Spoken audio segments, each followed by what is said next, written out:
Tacos de bacalao. Now these will surprise you.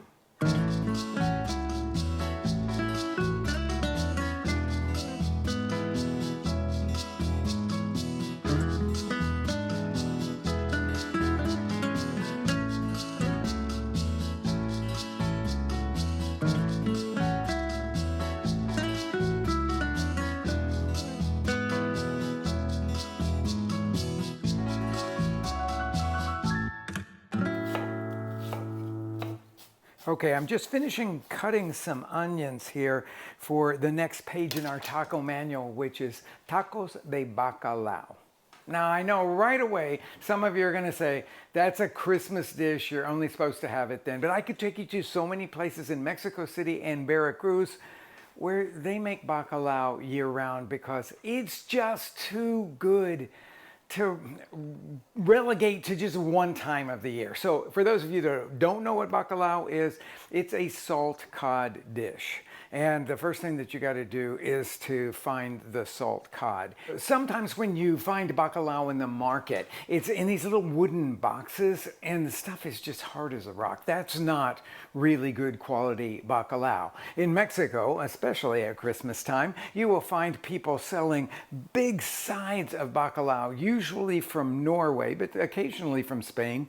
And what they're telling you that you look for is a little bit of flexibility in it. It shouldn't be rock hard, and it's going to be coated in salt because obviously it is salt cod. So it's something that you can keep around for a long time. You don't have to worry about freshness, except when it gets so old that it's rock hard. Okay, so the first step that you're going to do when you're making your tacos de bacalao is start the day ahead and put the salt cod into water. So I've got some soaking over here. I've changed the water 3 times actually in the last 24 hours, just so that when the salt soaks out, I can get rid of that salt, put fresh water on and soak more salt out. So we're just gonna leave that there while we start the flavorings that go on in this. I've got a Dutch oven over here that's heated to over about medium heat.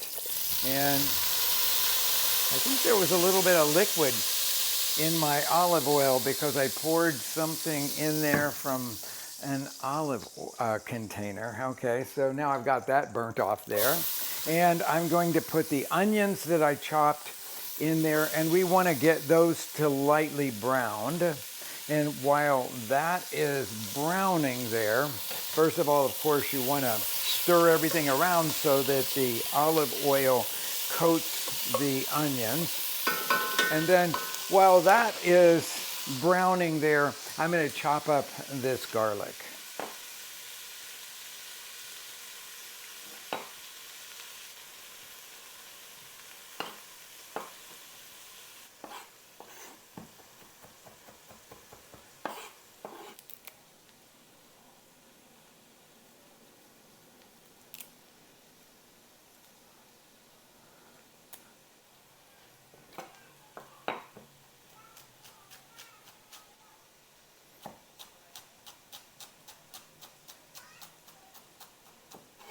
After I did the garlic, I chopped up a bunch of parsley as well. Parsley is really the thing that flavors this, not cilantro, kind of interestingly enough, because these flavors are really very Mediterranean in their origin. I pulled off all of the tough stems of the parsley before I started chopping, but the little tender stems I left in there. And now we're going to put some tomatoes in here. I find that this most consistently is made from canned tomatoes. A lot of times the fresh tomatoes that people use to make it actually, well, they're just not ripe enough to give you the color that you're looking for. So I usually rely on canned tomatoes, and we're just going to blend that. Now you'll notice I didn't blend it very much because I still want some pieces in there. That gives a really beautiful look to the tomatoes. These onions are not only really delicious smelling, but they're really beautifully browned here. I'm going to scoop up the garlic that I chopped earlier, and I'm put it in here. My standard is that when garlic goes into the pot with the onions should basically be ready, and you stir the garlic only the limited amount that it needs to release its aroma. I can already smell that beautiful garlic in there, but it usually takes about a minute, maybe a little bit less. And then I am going to add to this pot those coarsely pureed tomatoes. And I'm going to turn up the heat a little bit here and then reduce this until it's almost the consistency of tomato paste. Okay, these tomatoes are almost cooked down to where I want them to be. That concentration will bring out sweetness, and you're going to want sweetness to balance the flavor of the salt cod. While this is finishing, I'm going to take the soaked pieces of salt cod and put them into boiling water, and I'm going to blanch them for about 5 minutes. This amount of time is not crucial, but it's just to bring out the last bits of the salt that was used to preserve the fish. So after 5 minutes, I will transfer that cod over into this tomato mixture. Cod has poached now. It shouldn't fall apart or anything like that, but you'll notice that it will give off a little bit of an odor of dried fish, which is also a nice thing to kind of blanch out of it at this point. And now I'm going to add all the other flavoring ingredients that are really classic in bacalao. I've sliced up some green olives. Manzanillos are the main one that you will find used in Mexico. Pickled jalapeños. Buy a jar or can of them, cut them in half lengthwise, scraped out the seeds, and then slice them lengthwise. Those go into the pot.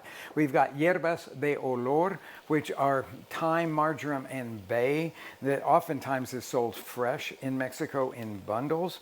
I'm using some dried here. And then we have that parsley that I have already chopped up. And we're going to add now some water. This will take about a cup or so.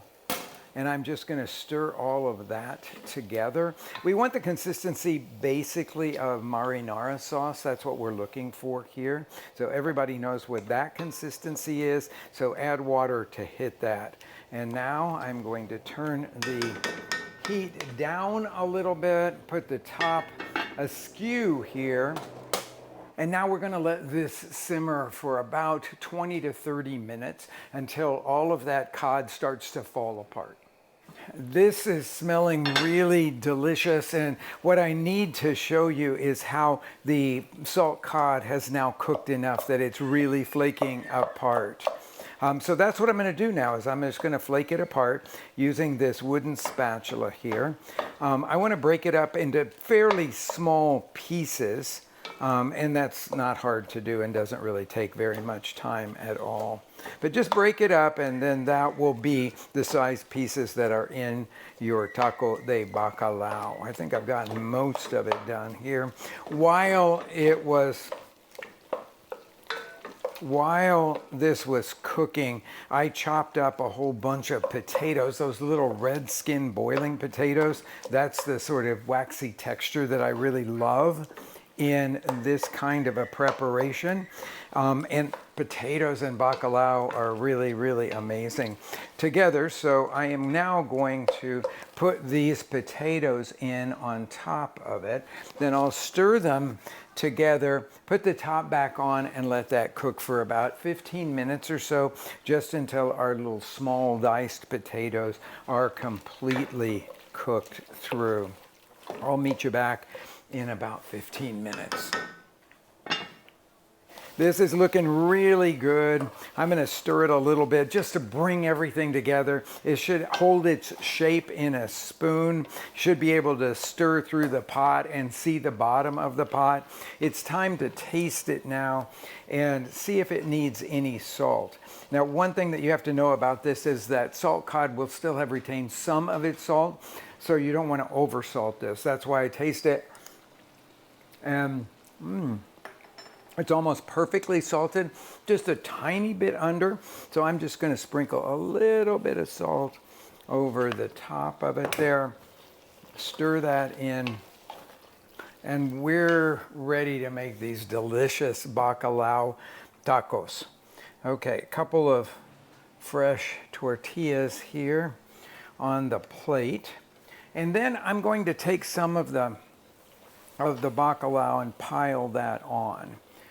Now, I like to add a little bit of extra spice to it, but not in terms of a salsa. This has all the salsa-like ingredients already in it, and so we don't really need that at all. So I am going to put some of these pickled jalapeños over the top. Absolutely one of my very favorite parts of all of this. And that will do the trick. And then we've got tacos de bacalao for any time of the year.